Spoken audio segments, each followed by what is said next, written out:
Hi! We love talking about short films, but we always talk for too long. That's why we have a timer set for only 10 minutes. After that, the video must end immediately. Hello and welcome back to Cine-Mess Embracing Bad Cinema. I'm India, I'm Jess. and today we're going to be talking about The Last Repair Shop.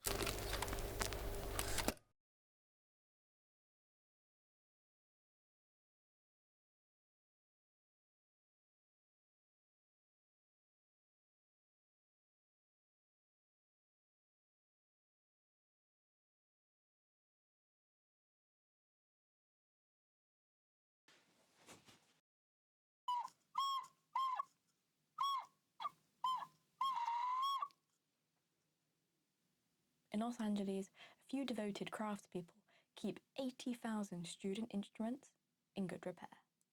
I like to hit the timer. Yeah, so we've got only 10 minutes, guys. So once it stops, we legally cannot talk about the film anymore. Legally, morally, ethically. Anyway, timer starts now. Perfect. So, with a runtime of 40 minutes, The Last Repair Shop is a 2023 Canadian-American short documentary film directed by Ben Proudfoot and Chris Bowers. So, produced by Breakwater Studios, the film had its premiere on September 1st, 2023 at the 50th Telluride, I think that's how you say it, Film Festival. What I'd like to point out before I ask your opinion on the documentary, The Last Repair Shop went to like multiple film festivals and won nearly every single category it was entered into. Yeah. Like, it did really well. When it showed the awards listings in yeah. where they have all like the badges and stuff in the opening, I was like, oh damn, like this went triple platinum in the short film competitions. On March the 10th, 2024, it won the Academy Award for Best Documentary Short Film at the 96th Academy Awards. Like, that is good. Yeah, so I feel Considering what bad. it's about. Can I just say, this is making me feel real bad for being a hater. Okay, go on then. I know what you're gonna say. Go on. Well, you start and then I'll be a hater later. No, you be a hater now. Okay, so if you've watched the video to this point, you've already seen the synopsis of the film. So if you haven't and you skipped it, you're a loser. Go look at it on Wikipedia, I guess. Boring. I am a hater. I know I normally say that I'm all about the story and like set for films rather than technical things like camera work. However, today I will be a camera hater because I absolutely hated the close-ups of the interviews with the technician. Extreme close and the student. It was like it completely like cropped off. It's like they didn't have a chin or a forehead. And I hated stylistic that. choice, Jess. It was a stylistic I know it was a stylistic choice, but I just wanted to like reach through the screen and adjust the zoom on the camera lens. Hey, but it got your attention though, didn't it? It did get my attention, but like, there we go. So, can I also say my qualifications to be a hater is that I was a band kid. I was in a jazz band and school band. Yeah, I was in a jazz band. Wow. Yeah. I do not sense that. Yeah, I played the flute. In a jazz which band. isn't really supposed to be in a jazz band, but whatever. I played the violin as a kid. Yeah, I had violin, nice. Yeah, I was really bad at it. My mum used to make me practice it in the bottom of the hallway. I by the was front door. With all the doors shut. Oh wow. At least it's something like violin and not like tuba. I feel like it's hard to like drown out tuba. Well, I gave up the violin and I learnt the African drums, but nice. Didn't you get a GCSE in that? yeah, we did like a little qualification in it. Yeah. Okay. They told us it was like GCSE we don't have time to level. get into this today. But anyway, my don't. qualifications is I play flute. I was an okay flute player. I'm not gonna say it was amazing, but I did do solos for jazz. And I was very like, I did a lot of band stuff in like all of like secondary school because I couldn't sing, so I didn't choir. But we'll ignore that. I have a beautiful voice for talking, and that's it. But anyway, so I know like a decent amount about instruments and like instrument like repair. You know what I mean? Like stuff you like pick up. Like I know what that entails, and I know kind of like school bands. What are the kind of average issues that a school band has? You know? Yeah. Okay. So I did appreciate the concept. So you know more than me then on this. Yeah, like I appreciated the concept. Yeah. Okay. And also, like, I have, like, a little, like, I don't know what it is. I have, a little dinger, a little clock, something in my head, an alarm that triggers when I go, this is basically an ad for fundraising. And I can pick up on that within seconds. So, unlike me, I found it very touching. I nearly Okay. cried. I thought it was touching, but And I don't cry. I think like my irritation with the close-ups just really clouded my judgment. I really liked it. I actually no, I did think I was a little bit too close to one of the guys. I was like, but then I got used to it, Yeah, and I quite liked it though. I did like It's the different, right? It catches your yeah, eye. it was different. I liked kind of the explanation of a repair shop for one like not even one school district, but like all of the city. I think it was all of LA. That is lovely. Yeah. I like seeing the details of each kind of subdivision of the repair shop being dedicated to, like woodwinds versus string versus whatever. I found that interesting. I like seeing technical stuff. Yeah. This is why I watch documentaries. Sometimes I'm like, oh, how do they make rocket fuel, or how do they like tune something? You know? Very, very different. Like, we have different approaches to documentaries then. You're looking at it from what it's actually covering. I'm looking at documentary going, I love documentary filmmaking. I have absolutely no interest in the Yeah. in the NASA space missions or whatever, See, but I'll watch it I for the think cinematography. It's what's that quote? You'll know this from the documentary stuff last week. Where does a documentary have to be a vehicle to provide knowledge, Right. or can it be like vibes? It can be I'm not representing this academic quote correctly. Editing India, if you could put it on the screen or something. I will. There is like basically a debate within like academic about documentaries, like what does the purpose of documentary need to be, and sort of bias Okay. within documentary. I never heard of this. Like I've like I understand it, but like I've never. Yeah, I'm surprised. I've never. Gosh. it's all about like documentary ethics. Am I really a documentary fan?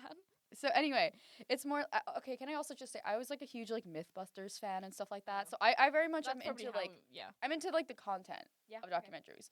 Anyway, my question for you is: does a short film need to have a purpose?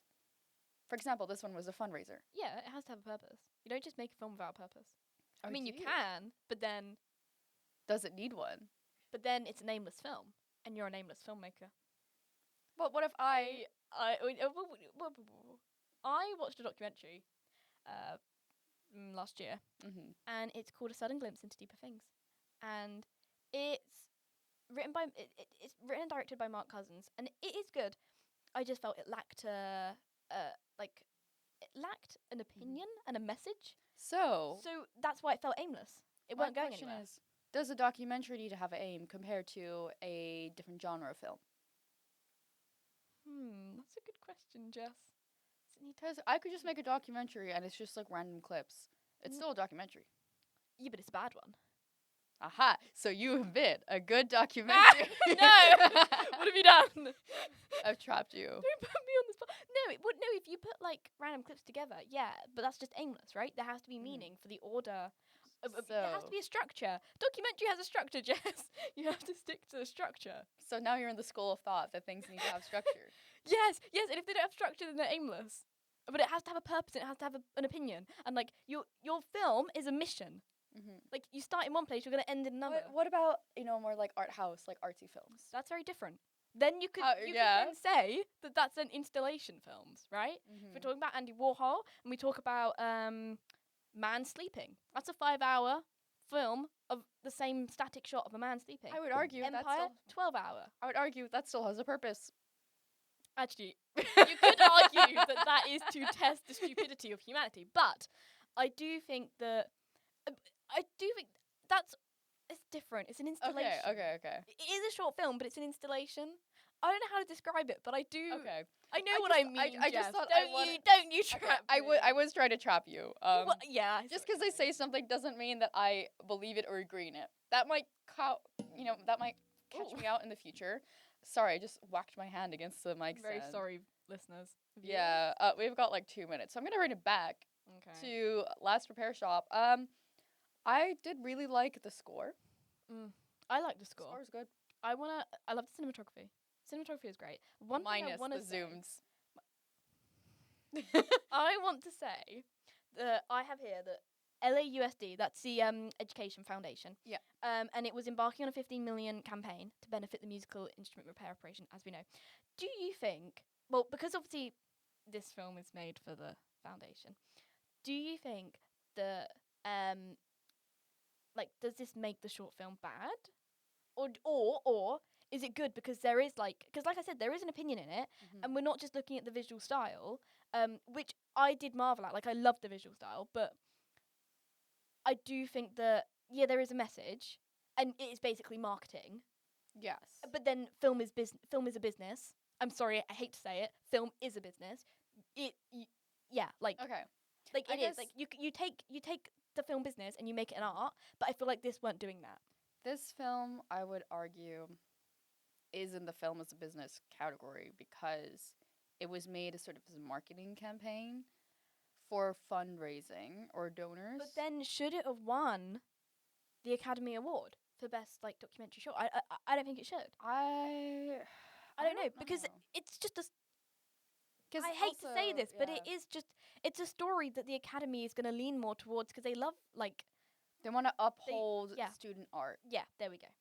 And It's a polite way of putting it. I would say my other critique is that, and I know there's probably ethics about putting like minors in like documentary films and stuff like that. I feel like they could have focused more on the students that benefit from the instruments, right? If this and was not supposed to be a fundraiser, and not just the workers. the free adults. The four people. I do like that it provided transparency as to what the repair shop does. Yeah. And it talked about their own kind of personal backgrounds, but I felt like they were. And that's it. We can't talk anymore. Done. Legally, ethically, morally.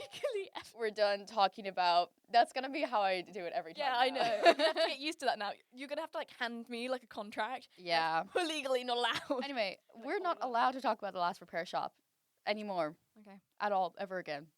Well, I mean, Well, today. that's fine. I don't mind that. So, but if you have any thoughts about the last repair shop, this 40-minute documentary that we've had to talk about in 10 minutes, let us know in the comments. India, any other comments of your own? Not the documentary because I can't talk about that because apparently I'm contractually obliged not to. Yeah. For watching the latest episode of Cine-Mess. We hope you enjoyed it. And if you want to go and follow us on our socials, our Instagram is At Cine-Mess Podcast. Our TikTok is At Cine-Mess Podcast. Do we have any other social media? At the moment, no, we don't. Maybe we'll hop on Blue Sky or something. Maybe. And we'll have a website at some point. At some point. But If anyway, you don't follow us on any of those platforms, you're a loser. go do it. Follow us. Yeah. What are you doing? You've watched all the way to the end. You're still watching right now to this very second, and you haven't followed us at all anywhere else? Okay, That's boring. Slightly threatening. I'm very Okay, sorry. I won't be threatening. Please be nice and follow us on our socials for updates on episodes and to send us recommendations of different films to cover. Yeah, We do lots of fun stuff. we do, and we cover a lot of different weird films. So Yeah, and we have. don't be scared to send in an odd weird film. Yeah, don't we be will scared. we will maybe. Please review don't it. be scared. No, please don't. Well, maybe after this you might be scared. Okay, but also we have content on TikTok, for example, that is exclusive to TikTok. So check us out over there. We do some great things. We do a lot of there was a brief period where we did a lot of audio impressions. Oh, yes. Anyway, we'll leave it there because this is a very long outro now. All right. Bye. Bye.